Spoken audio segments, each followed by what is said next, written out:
Mai să fie special din partea mea pentru frățărul meu, pentru Alex, care este plecat în străinătate. Să dea Dumnezeu fericire și tot ce-și dorește în viață. Așa zice Alex. Ia-uzi. Și bineînțeles pentru mama lui și tot ce iubește toată familia lui.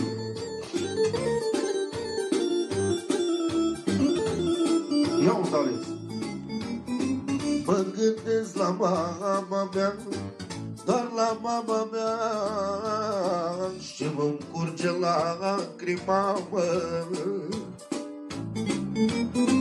Că-ți plecat în lumea mare, Doamne, în lumea mare, și doar pe mine mare.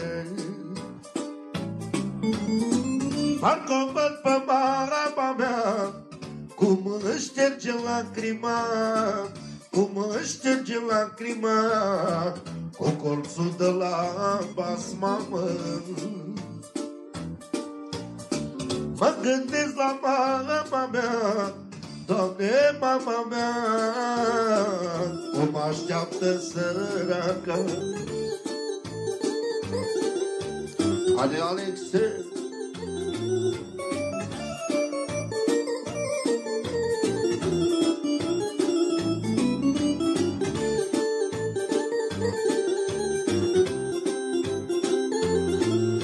Auzi ce zice Alex?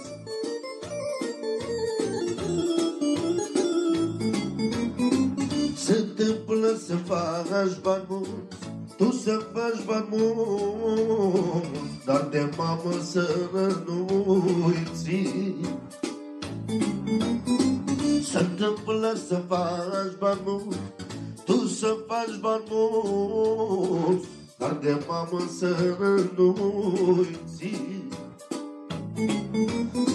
Să nu uiți de mama ta, fiindcă ea ți-a dat viața, cât i-o tras măicuța ta, Alex, familia ta.